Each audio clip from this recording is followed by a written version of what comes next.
Think about New York City. You've got the map everyone knows, the one with streets and boroughs and landmarks. But for decades, there was another map, an invisible one. This one didn't show streets, it showed power.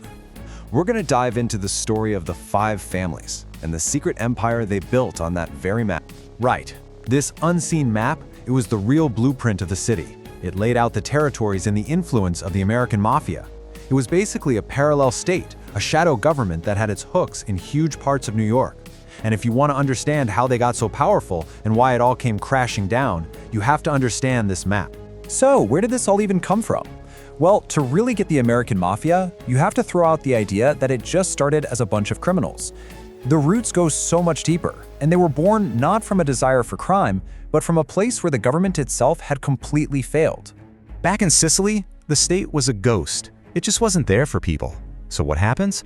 Local power structures pop up to give people the basics, like security and justice. The Mafia wasn't trying to attack the state, it was the state for all practical purposes.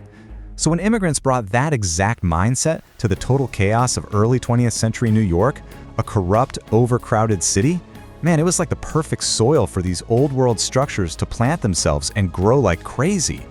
Now this is where it gets really interesting. You've got this major clash of generations. On one side, you have the Mustache Pete's, these old school bosses ruling by ancient traditions and holding on to personal grudges forever. But then comes this new generation, born and raised in America, and they looked at all the constant infighting and thought, you know what?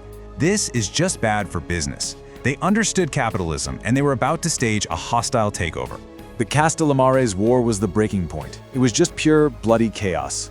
But a young guy with a vision, Charles Lucky Luciano, realized the biggest threat to the mob wasn't the cops, it was the mob itself. So he had the bosses of both sides of the war taken out. But not so he could be the new dictator. Nope, he had a bigger idea.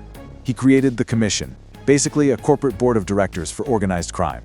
And just like that, he ended the chaos and created the 5-family structure that would run the city for half a century. And honestly, this new organized system was absolutely brilliant.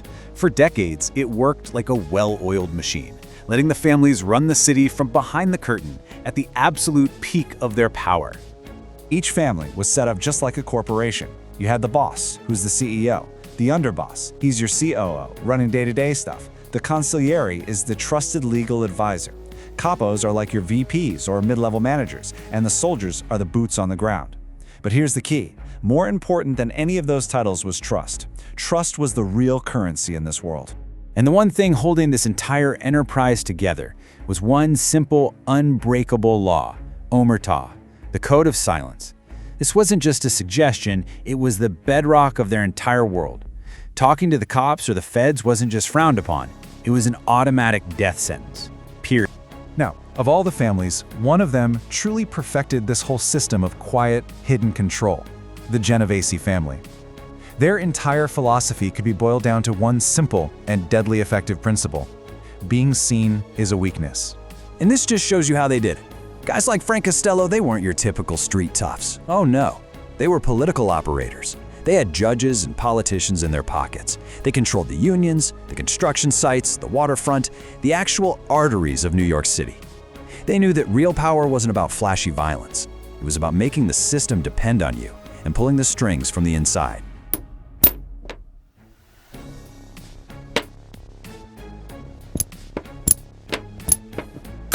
But, you know, that kind of discipline, it's hard to maintain.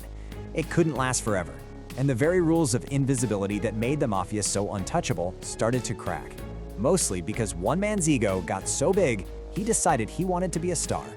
I mean, just look at this contrast. It is night and day. On the left, you've got Carlo Gambino, the perfect old school boss. Quiet, patient, almost invisible. He ran the most powerful family in the country from the shadows. And on the right, his successor, John Gotti, the complete opposite. He was loud, flashy, and absolutely loved the cameras. Gotti just torched the rule book. He whacked his own boss, Paul Castellano, without getting the okay from the commission. A huge no-no. He took power and instantly became a media celebrity. He kept beating charges in court, which got him the nickname the Teflon Don, because nothing stuck. He absolutely loved the fame, but in their world, fame is a death wish. And in the end, it was Gotti's massive ego that took him down. He never shut up. He would boast, complain, and insult his own guys all day long. And well, the FBI was listening. They bugged his social club, and the tapes of his own words were so damning they convinced his own underboss to flip on him. That was it. He went to prison for life. But here's the thing, Gotti wasn't some one-off problem. He was just the loudest symptom of a disease that was spreading through all the families, a breakdown of the trust and the discipline that had made them so strong in the first place. Let's look at the Bonanno family. For decades, these guys were the gold standard of stability. But their boss, Joseph Bonanno, got way too ambitious, a little paranoid, and started plotting against the other bosses.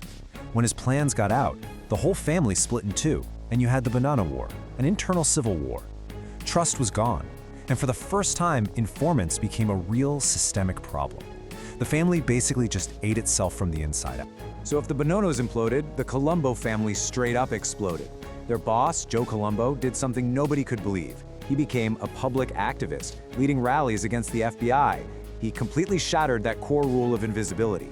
Then, after he got shot in 1971, the family just descended into this bloody civil war fought right out on the streets of New York, basically destroying itself in broad daylight for everyone to see. So, while all these families are busy weakening themselves from the inside, the government is finally learning. Law enforcement finally figured out that you can't beat an organization by just arresting a few guys here and there. No, you have to attack the entire system. And this was the game changer, the RICO Act. For the very first time, prosecutors didn't have to prove that a boss personally pulled the trigger. All they had to do was prove he was the head of a criminal enterprise. All of a sudden, the very structure that made the Mafia so strong became its biggest weakness. Armed with a weapon like RICO, the FBI completely changed its playbook. No more quick busts. Now it was all about playing the long game.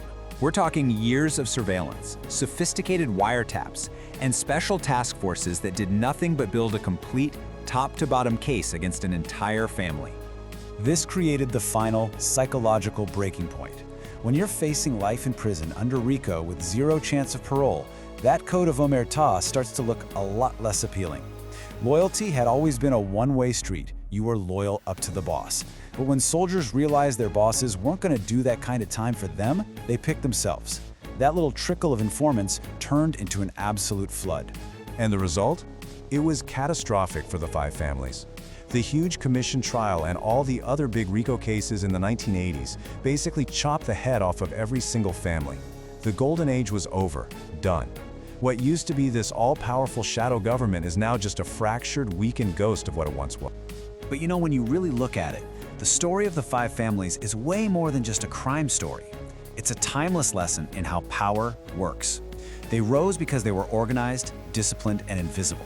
And they fell because they got arrogant, egotistical, and just couldn't adapt to a world that was changing all around them. Their history proves that even the most powerful hidden empires can eventually be dragged out into the sunlight. But that kind of power, it doesn't just vanish. It just changes its shape. It finds new shadows to hide in, which leaves us with one really big question. Where is it hiding now?